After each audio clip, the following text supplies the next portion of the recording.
Have you ever told yourself, I have moved on, I am fine now, only to realize the moment you start talking to someone new, the same fears, reactions, and patterns quietly return?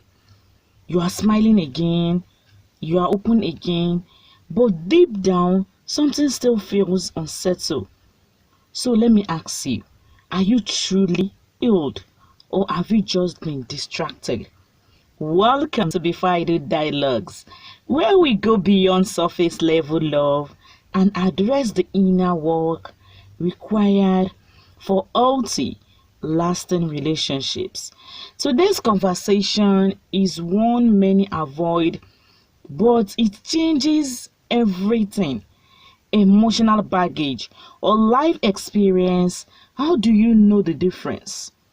When people hear emotional baggage, they often think of something obvious, but in reality, it is usually subtle.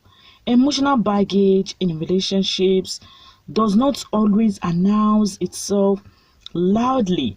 It shows up quietly in patterns like trust issues, even when there is no clear reason, overthinking simple situations, fear of being abandoned or rejected, difficulty expressing emotions, reacting based on past pain, not present reality.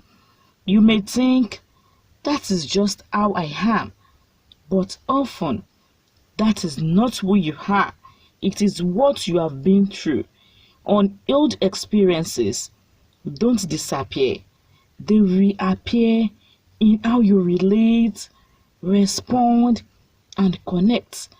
This is why relationship readiness is not just about wanting love, it is about understanding how your past may influence your present. One of the biggest misconceptions is this: moving on is not the same as healing. Avoidance looks like staying busy to avoid thinking, jumping into a new connection quickly, dismissing your pain as it is in the past, refusing to reflect on what really hurts you. Healing, on the other hand, requires acknowledging what happened, understanding how it affects you, taking responsibility for your growth, intentionally walking through your emotions. In today's world, many people are not healed. They are simply distracted. Distracted by work, distracted by friendship, distracted by new attention. But the moment something real begins, everything you avoided comes back. This is why emotional healing is not accidental, it is intentional. You may believe you are ready, but your patterns often reveal the truth. Here are the signs you may be carrying unresolved pain into courtship. You struggle with trust even when someone is consistent. You overanalyzed text, actions, and intention. You fear vulnerability but crave connection.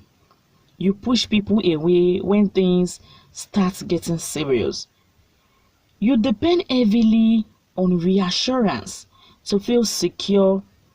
These are not just personality traits. They are often indicators of unprocessed emotional experience.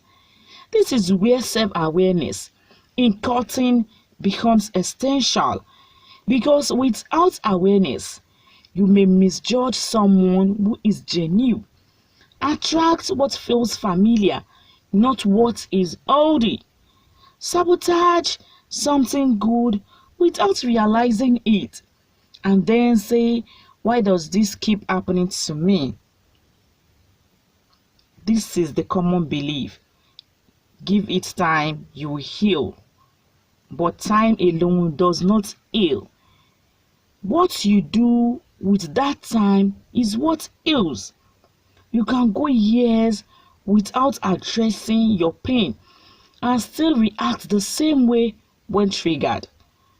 Healing requires reflection, accountability, honest conversations with yourself or a professional, relearning healthier ways to respond and connect. This is why healing before marriage is so important. Because if you don't heal, you may project past hurt into a new partner. You may expect them to fix what they did not break. You may carry pain into a place meant for peace. And what could have been a healthy relationship becomes weighed down by what was never addressed. Take this reality check. I thought I had moved on until I met someone new. Everything felt fine until you felt triggered. You became anxious. You reacted in ways you did not expect. That is when you realize you did not move on. You just had not been tested. In Islam, healing is not just emotional, it is spiritual. The concept of tazkiyah, inner purification, teaches us to cleanse the heart from pain, resentment, and unhealthy patterns. Be honest with ourselves about your struggles. Take responsibility for our growth. We are encouraged to reflect, to grow, and to approach relationships with sincerity and clarity, because entering a relationship without self-awareness can lead to unintentional harm, emotional injustice, broken trust. Healing is part of preparing yourself for a healthy union, not just for the sake, but for the person you will eventually share your life with. You don't take your past into marriage. You take who you have become because of it. So ask yourself honestly, am I truly healed or just distracted? Stay tuned. On the next episode, we go deeper into understanding your past, trauma, or growth. When your past shapes your present, because not everything you have been through has healed you. Some of it may still be shaping you. Thank you. Yours, Disa Therapist.